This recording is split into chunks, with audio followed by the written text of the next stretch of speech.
Bank holiday weekend probably for you, and a lot happened over the course of it. Coming up on the show, the U18s won the FA Youth Cup. We lost an FA Cup hero and club legend. We also lost the president of business operations, and I'll preview the next biggest game in the quest for Champions League football next season. But of course, and presented by 24/7 Services, we start with a game that feels like ages ago now. The three key issues or moments that define Villa 1, Fulham 0.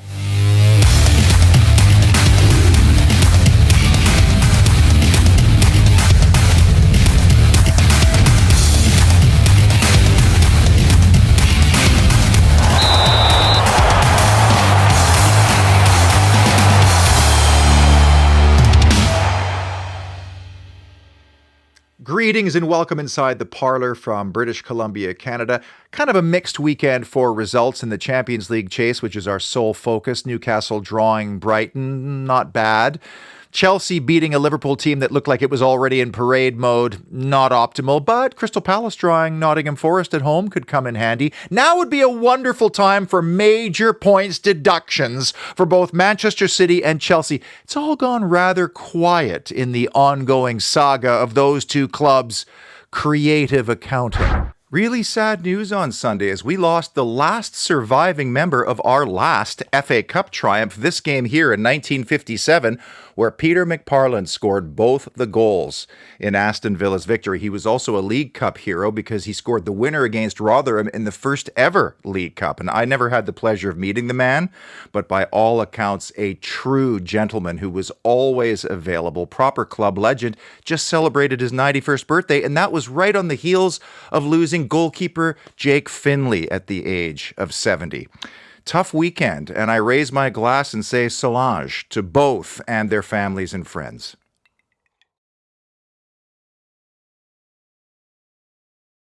From an FA Cup hero to an FA Youth Cup win, the fifth in the club's history, as Aston Villa's U18s dethroned Manchester City, who hadn't lost since late November, and they had to come from one down to do so, winning 3-1 in front of 20,000 at Villa Park. It is another wonderful example of the club's progress and ambition.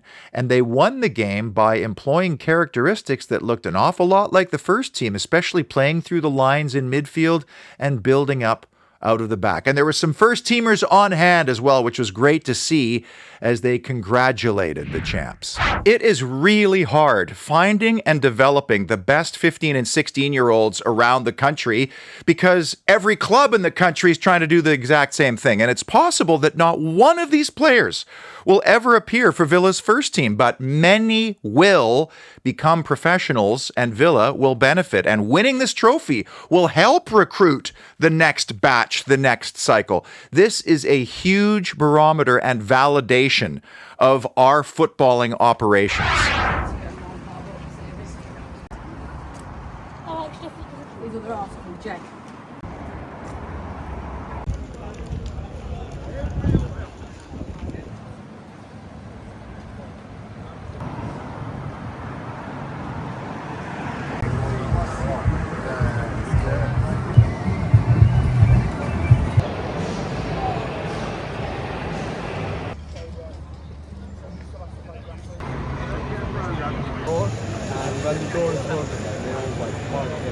A simply glorious award-winning day at Villa Park on Saturday for the lunchtime kickoff, and the Holy Trinity shows two senior video correspondents who provide this show with so much. I mean, I always feel more connected to the games and the club when Samir Gaby files his footage while wearing his fancy Henson track tops while being situated in his little section of paradise in the Holt. And Alex Dutton, guitarist for Atarka, on the other side of the Holt end, capturing video even as the game is happening and while poorly executed set pieces are taken. Both of these fine gents end up missing some of the magic because they're recording video for this program, and I deeply appreciate it. The game in numbers, not a lot of surprises here for a tight game that was as quiet as Emi Martinez has been for a while. Villa had almost as many big chances as it had fouls in this game. 6 fouls, 5 big chances. We had as many big chances as Fulham had yellow cards, which annoyed Marco Silva. But in a game that was relatively tight and where Villa did get an early lead and had the edge in possession, I don't recall seeing so many clearances at the time, which may explain why Emi Martinez had such a quiet afternoon, as Riconza had 6 of those, Pau Torres 5.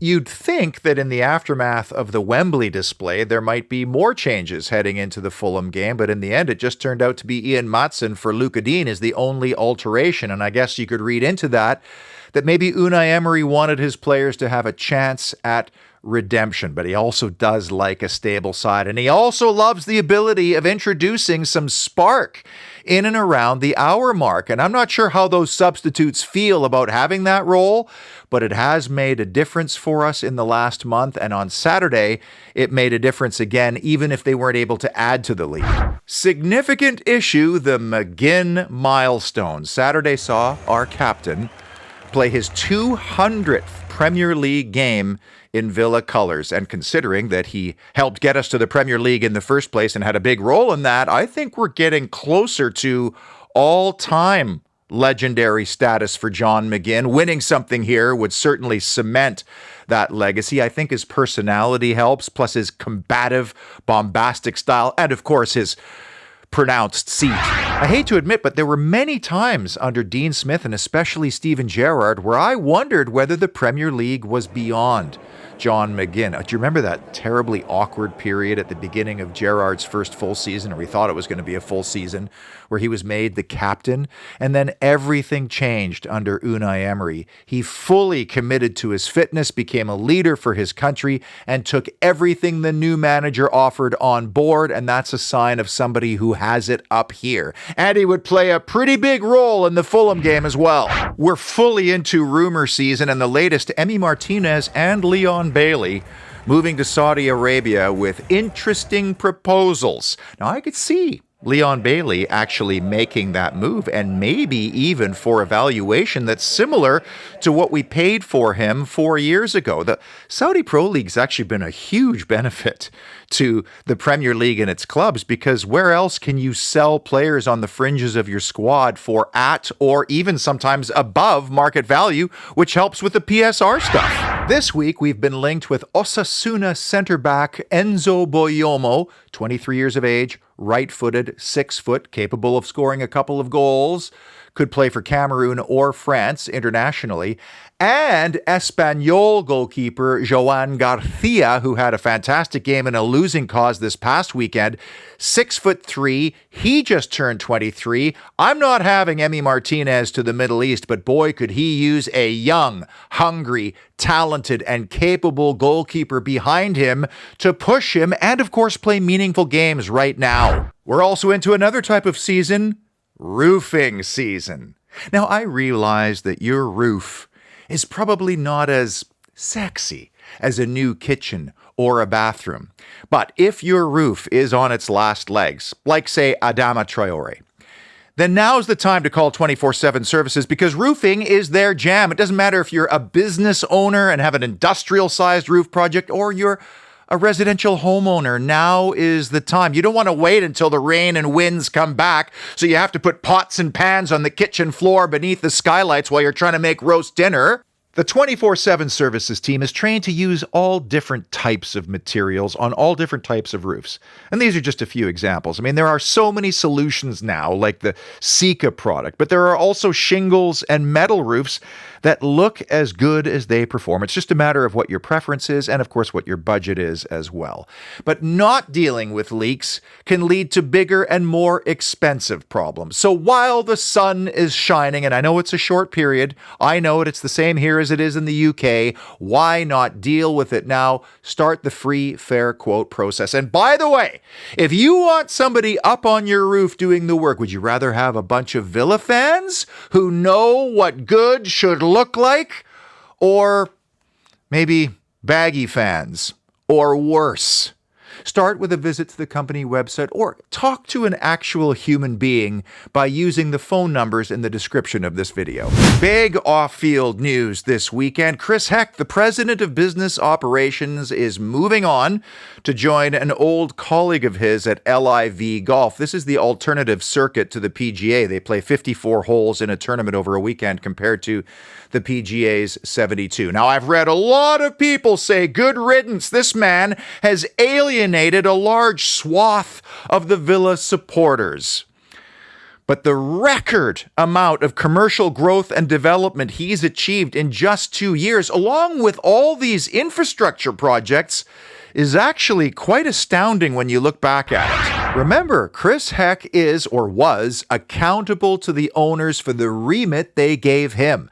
And nobody wants to blame the owners for saying that you need to increase commercial revenues substantially by any means necessary so we can continue to feed the footballing beast. Nobody wants to blame the owners for that, but he's accountable to them almost more than the supporters. And Heck told me privately that Villa Park's hospitality business was about 50 years behind. So his first objective was to try to increase the experience levels and have different tiers of experiences for different income levels. I mean, a lot of high net worth and successful Villa fans can't go to every game. They're too busy or they're living abroad, and sometimes they don't want seasons tickets because they have to manage them and transfer them for every game. I knew based on my 2 visits that this club attracts a lot of successful high net worth supporters who are happy to drop $4,000 on a single game if it means they can enjoy a premium experience. And Heck attracted those hedonists to the club, not to mention making transformative deals with Adidas, Botano, Trade Nation with those bonuses.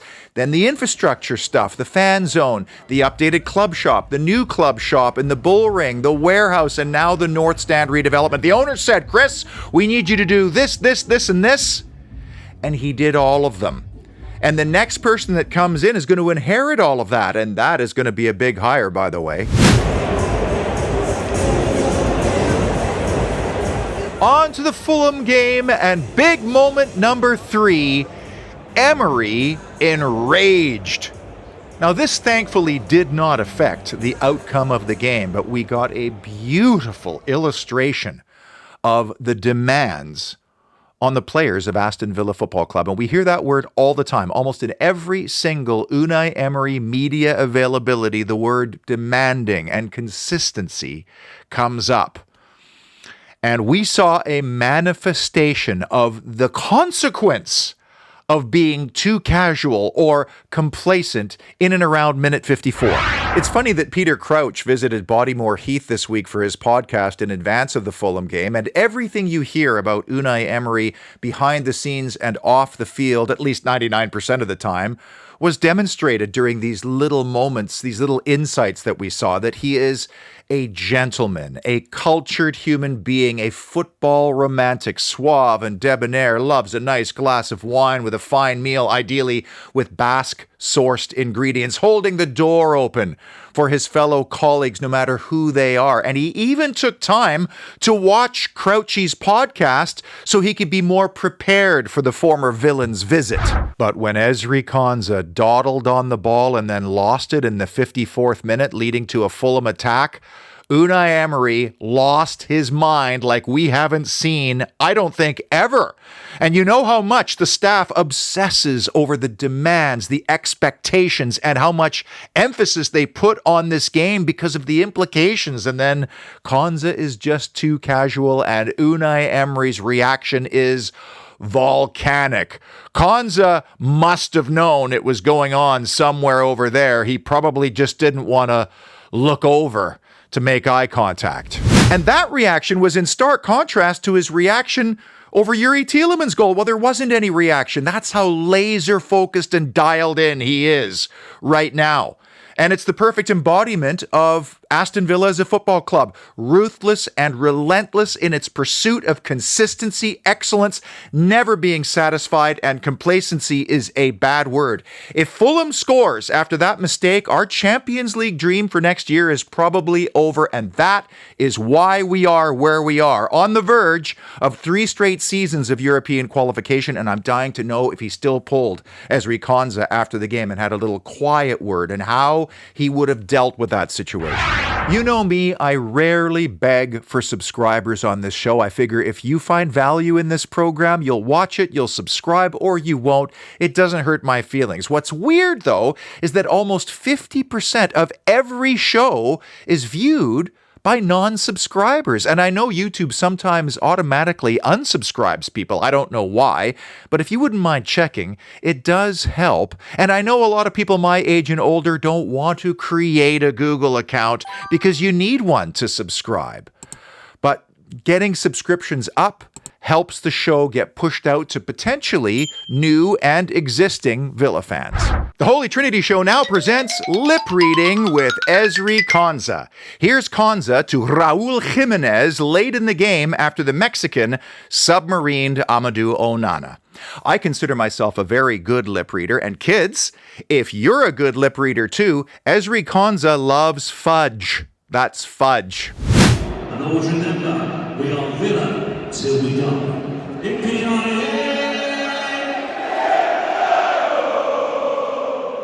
Big issue number 2.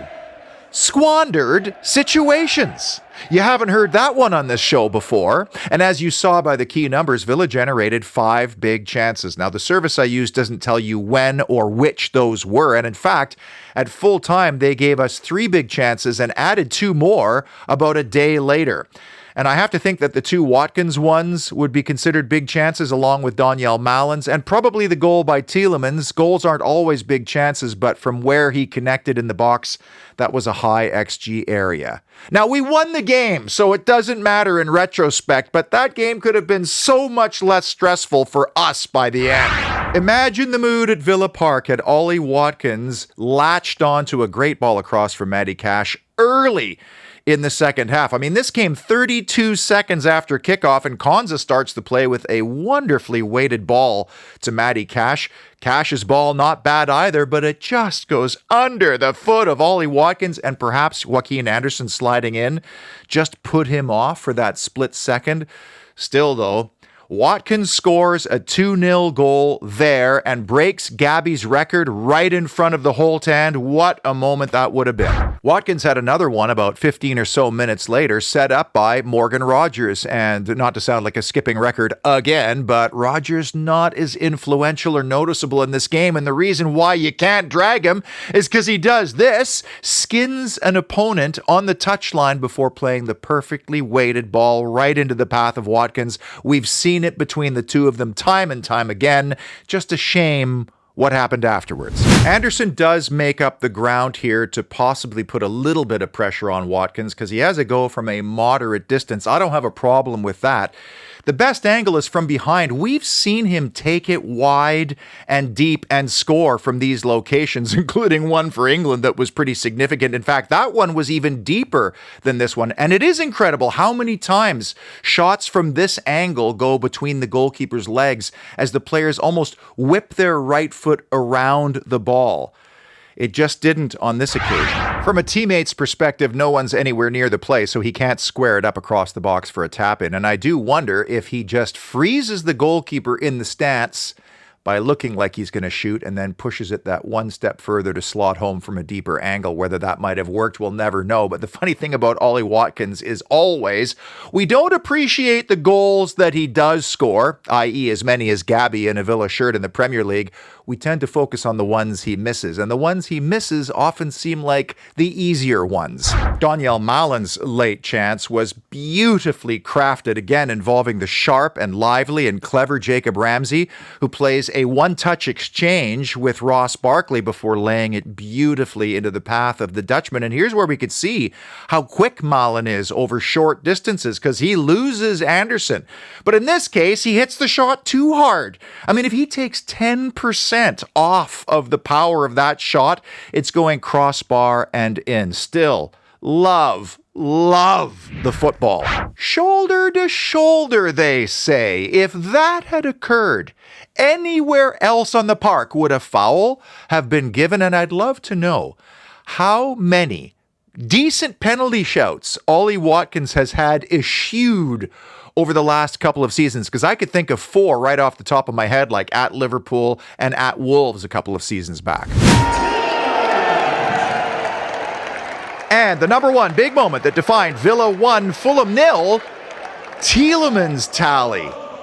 Before we get into the game's defining moment, there were a couple of other set-piece routines in this game that probably fell in the substandard category, and Youri Tielemans presided over both of them. Now, he had already scored by the time they came around, so maybe he didn't feel the same kind of pressure to deliver here. But I was surprised to learn that in the set-piece goals department, it's Crystal Palace 1, Arsenal 2, and Aston Villa 3rd, because it seems like it's been a long time since we've had one. The first one, it looked like he tried to slither it either underneath or through a crowd of players at the edge of the box. That didn't come off, and there's always a danger of getting caught on the counter during those. And then the next one was similar. He couldn't clear the first man, which is also a danger from an attacking set piece getting caught on the counter standpoint. And as I mentioned earlier, there's a lot of work on set pieces, and it didn't matter that Youri Tielemans scored from a header 12 minutes in. The staff will be demanding, and they will be doing a little bit of forensic analysis in the debrief.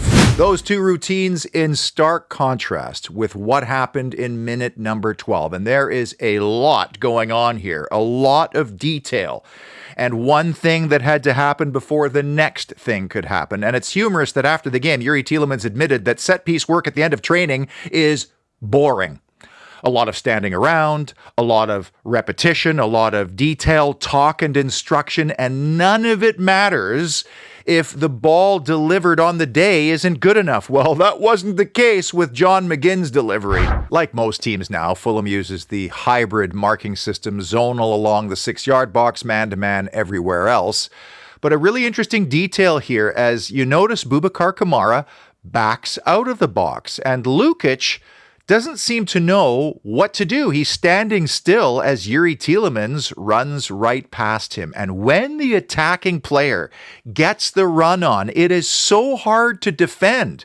The attacking player always has the advantage as he leaps into the cross, whereas the defender is kind of standing still. It's hard to generate that upward leap, and the ball was so perfect, it just clears Harry Wilson's head. Bernd Leno will be frustrated with himself because he did get a hand to it, but the connection was too clean and from too close. And Youri Tielemans has been a lot of things for us. Scoring with the head off a corner was not on my bingo card. And Youri turns 28 years old this week. Happy birthday, Youri. I know you're watching.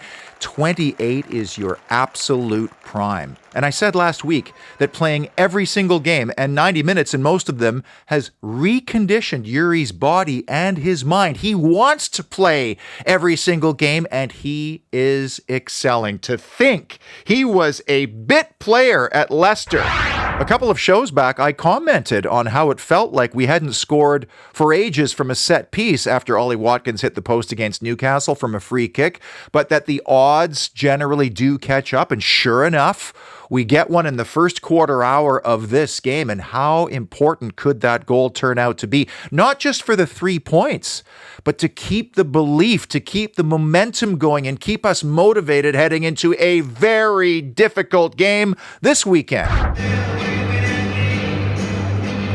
More improvements in the categories I follow, most notably the record at Villa Park, scoring first, and the elusive clean sheet. The only thing missing, maybe Ollie Watkins adding to his goal tally and breaking Gabby's record at home.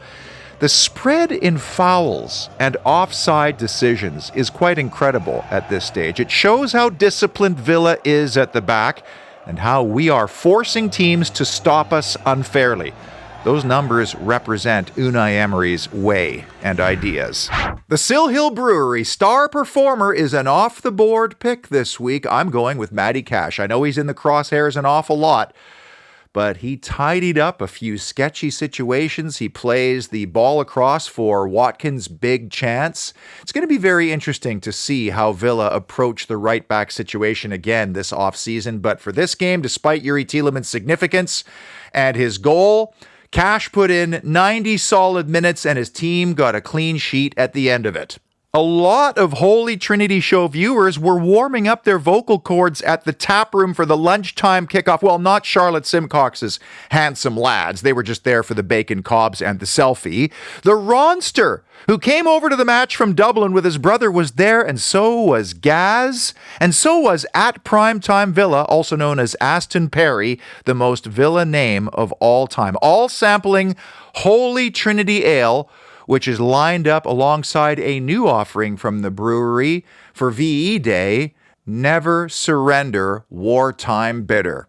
The Sill Hill Taproom and the brewery itself is converting newbies to regulars with their lineup of deliciously handcrafted, award-winning Birmingham brewed beers. Now for the next biggest game of the season at a place where we have not won since Rudy Gested's late winner 10 years ago at the start of the relegation season. I don't know what it is about the Vitality Stadium and its 10,000 patrons, but we have been stumped there time and time again to the point where last year's late draw that we earned felt like a victory. And the problem is draws are not going to help us here down the stretch. We need to be bold against a beast of a team that has totally outperformed expectations and that will be buoyed by their first ever win at Arsenal last weekend. And with a win, they could actually reel us in a little bit, kind of like Fulham had the opportunity to do last weekend.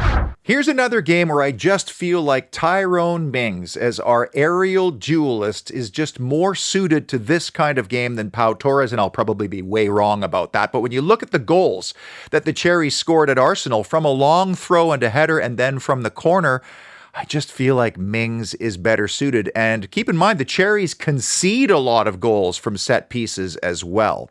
My fear going into this game is that we are going to be predictable, and in the same way we approached the games at Manchester City and against Crystal Palace, with that slow, risk-averse, conservative, possession-oriented style, which is fine when you score first, not great when you concede and then have to chase the game. And Anthony Iraola is a clever manager. He'll read us like a book. I would love for us to throw in some kind of wrinkle. I wish I could feel more confident heading into this game, like the way I felt going into Fulham. But despite Unai Emery and his leadership and the squad that we've built, we've had a very difficult time reversing these historical hoodoos or winning at difficult grounds like Manchester City or at Bournemouth against an opponent like Crystal Palace, and we're going to have to go to Old Trafford to end the year. If we're going to qualify for Champions League, we have to end that trend maybe a couple of times in these final games, and it's going to be quite a battle between two very fine Basque managers. I'm going to remain positive thanks to some wonderful spring sunshine here in British Columbia, Canada, until Saturday. Thank you so much for watching, and of course, up the mighty Villa!